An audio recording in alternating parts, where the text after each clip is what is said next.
अस्सलामुअलैकुम। मेरा नाम सैयद मोहम्मद चैनल पर बहुत बहुत खुश आमद स्वागत है। जो नए वो चैनल को ज़रूर सब्सक्राइब कर लें, वीडियो को लाइक एंड शेयर ज़रूर करें। बीपीएससी टीआरई 3.0 शिक्षक भर्ती को लेकर काफ़ी बड़ी अपडेट निकल कर आ रही है। तीन अपडेट निकल कर आ रही है।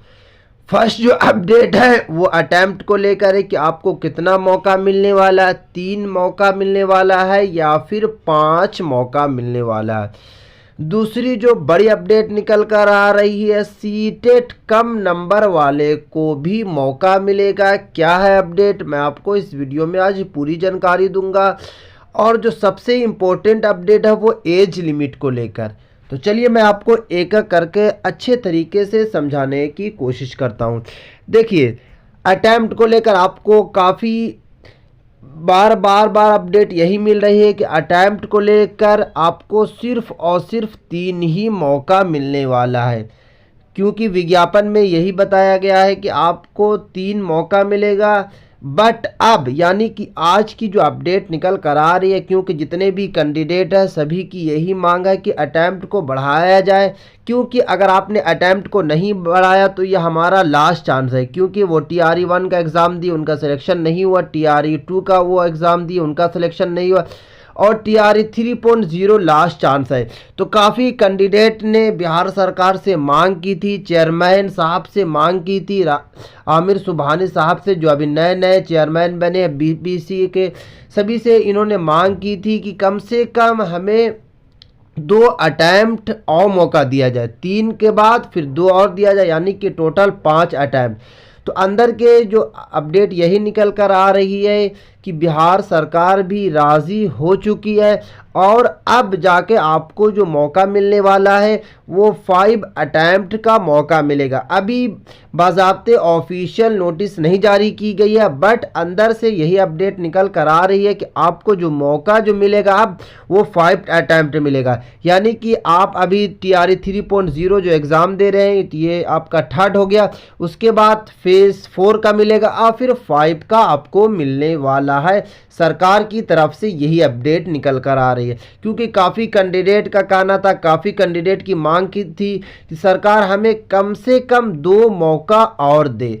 अब जो है दूसरी काफ़ी इम्पोर्टेंट अपडेट सीटेट कम नंबर वाले को लेकर, तो मैं आपको इस वीडियो में आज पूरी जानकारी दूंगा। देखिए, सीटेट नंबर अगर आप अदर स्टेट के आते हैं, जैसे अगर आप दिल्ली के हैं या फिर आप कोलकाता के हैं या फिर आप बंगाल या फिर यूपी किसी भी जगह के हैं अदर स्टेट के, तो आपका जो नंबर होना चाहिए सीटेट में 90 प्लस होना चाहिए, 90 प्लस। अगर आपका 90 से 1 नंबर भी कम है तो आपको मौका नहीं मिलने वाला है, आप टीआरई 3.0 का फॉर्म नहीं भर सकते हैं।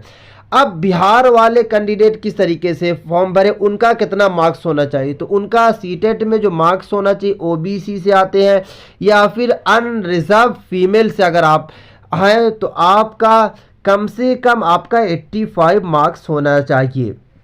अगर आप SC ST वाले हैं तो आपका 80 प्लस मार्क्स होना चाहिए। अगर आपका इतना मार्क्स है तो आप फॉर्म भर सकते हैं, वरना अगर आपका इससे 1 या 2 नंबर भी कम है तो आप फॉर्म नहीं भर सकते हैं। और अगर आपने फॉर्म भर दिया, आपने टीआरई 3.0 एग्ज़ाम निकाल लिया, फिर भी जब ज्वाइनिंग लेटर आपको नहीं मिलेगी, आपका मेरिट लिस्ट में नाम नहीं आएगा, क्योंकि अदर स्टेट वाले पिछली बार टीआरई 2.0 में एग्ज़ाम निकालने के बाद, नौकरी मिलने के बाद उन्हें बाहर कर दिया गया था, सिर्फ और सिर्फ क्योंकि उनका जो नंबर था 89 नंबर था, यानी कि 1 नंबर की वजह से बाहर कर दिया गया था। तो आपको अपना मार्क्स देख लेना है कि सीटेट आपने जैसे जनवरी में अभी एग्ज़ाम दिया था 21 जनवरी को, अभी आपका मार्क्स कितना आया, 2 दिन पहले आपका रिजल्ट आया। अगर आप अदर स्टेट के हैं, अगर आपका 90 आ गया तो आप फॉर्म को ज़रूर भर लें। अगर आप बिहार के हैं, अगर आप अनरिजर्व फीमेल से आते हैं, ओबीसी मेल हैं, तो आपका 85 है, 86 है तो आप फॉर्म को भरें। SC ST वाले का अगर 80 है, 80 से प्लस है तो फॉर्म को आसानी के साथ भर सकते हैं। बट अगर आपका कम है तो फॉर्म को नहीं भरें, क्योंकि आपने फॉर्म भर लीजिएगा, आप काफ़ी मेहनत कीजिएगा, फिर भी आपको नौकरी नहीं मिलेगी, क्योंकि विज्ञापन में यही बताया गया है। 1-2 नंबर आपका कम से कम थोड़ा सा ज़्यादा ही होना चाहिए।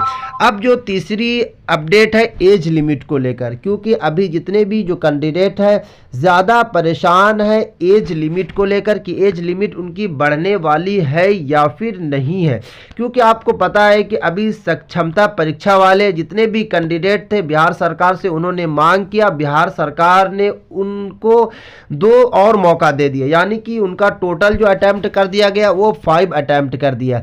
अब एज लिमिट वाले भी मांग कर रहे हैं सरकार से कि हमें भी कम से कम 5 साल का छूट मिलना चाहिए या फिर 10 साल का छूट मिले, क्योंकि वो बीएड और डीएलएड या फिर सीटेट वो पहले ही क्वालिफाइड कर चुके थे और उनकी जो एज है लगभग पूरी हो चुकी है, तो फॉर्म वो नहीं भर पा रहे हैं टीआरई 3.0 में। टीआरई 2.0 में उन्होंने फॉर्म भरा, बट टीआरई 3.0 आते आते उनकी एज कंप्लीट हो चुकी है। क्योंकि आपको पता है कि 1 to 5 और 6 to 8 के लिए जो कट ऑफ रखा गया है वो 1/8/2023 रखा गया। ये है कट ऑफ गया, यानी कि आपकी जो एज होनी चाहिए, कम से कम आपकी एज होनी चाहिए 18 साल से लेके 21 साल के बीच में, और ज़्यादा से ज़्यादा एज जो रखी गई है वो 37 साल रखी गई है और फीमेल के लिए 40 साल रखी गई है। तो काफ़ी कैंडिडेट ऐसे हैं 1 to 5 वाले कैंडिडेट जिनकी जो एज है, और 6 to 8 वाले 37 से प्लस हो चुकी है, यानी कि किसी की 37 साल 2 दिन हो चुकी है, किसी की 37 साल 4 दिन हो चुकी है, किसी की 8 दिन हो चुकी है, तो वो फॉर्म ही नहीं भर पा रहे हैं। और 9 to 10 और 11-12 वाले की भी कट ऑफ इसी तरीके से है कि उनका 1 तारीख 6ठा महीना 2006 उनका रखा गया, 2003 रखा गया, 2003, और उनका जो कट ऑफ जा रहा वो 21 साल जा रहा, और ज़्यादा से ज़्यादा उनकी भी एज 37 साल होनी चाहिए और फीमेल के लिए 40 साल होनी चाहिए। तो ज़्यादातर कैंडिडेट, कम से कम अगर मैं बात करूं तो 20,000 ऐसे कैंडिडेट हैं जिनकी एज जो है 37 से भी ज़्यादा हो चुकी है, वो अब फॉर्म को नहीं भर पा रहे हैं। जैसे ही बीपीएससी टीआरई 3.0 ऑफिशियल वेबसाइट पे वो जा रहे हैं बीपीएससी की, जैसे ही फॉर्म भरने के लिए अब अपना नाम फिल कर रहे हैं, अपने माँ बाप का नाम फिल कर रहे हैं, और जैसी ही एज लिमिट एज फिल कर रहे हैं उनका फॉर्म ही नहीं भरा जा रहा है, क्योंकि उनकी जो एज है वो लगभग 37 साल 4 दिन, किसी की 5 दिन, किसी की 8 दिन, किसी की 10 दिन हो चुकी है।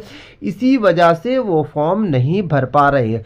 तो बिहार सरकार ने साफ साफ कहा, अभी जैसे 5 अटैम्प्ट को लेकर अपडेट निकल कर आई है, वैसी एज लिमिट को लेकर अपडेट निकल कर यही आई है कि सरकार अब राज़ी होने जा रही है कि आपका कम से कम 5 साल जो है वो बढ़ा देगी, यानी कि एज लिमिट जो है 5 साल आपको बढ़ने वाली है, जिससे आपको ये फ़ायदा होगा कि आप टीआरई 4 का भी एग्ज़ाम दे सकेंगे और टीआरई 5 का भी एग्ज़ाम दे सकेंगे। एज लिमिट को लेकर सरकार का बड़ा निर्णय लिया जा रहा है। 1-2 दिनों के अंदर में ही आपको ऑफिशियल लेटर के जरिए बता दिया जाएगा कि एज लिमिट कितनी आपकी बढ़ने वाली है, क्योंकि एज लिमिट को लेकर सरकार बिल्कुल अब तैयार हो चुकी है। क्योंकि काफ़ी कैंडिडेट ने मांग की थी, काफ़ी कैंडिडेट का यही कहना था कि हम सिर्फ और सिर्फ एज की वजह से बाहर हो रहे, इसलिए हमें कम से कम 5 साल का छूट दिया जाए, और सरकार भी आखिरकार तैयार होने जा रही है। जैसे ही सरकार की तरफ से कोई भी ऑफिशियल लेटर निकल कर आएगा तो मैं आपके पास सबसे पहले वीडियो बनाकर पहुंचाने की कोशिश करूंगा। जब तक के लिए आप इस चैनल को ज़रूर सब्सक्राइब कर लें, बेल आइकन को ज़रूर प्रेस करें, और ये वीडियो को आप दोस्तों तक ज़रूर शेयर करिए। थी आज की काफ़ी इंपॉर्टेंट वीडियो। अस्सलाम वालेकुम।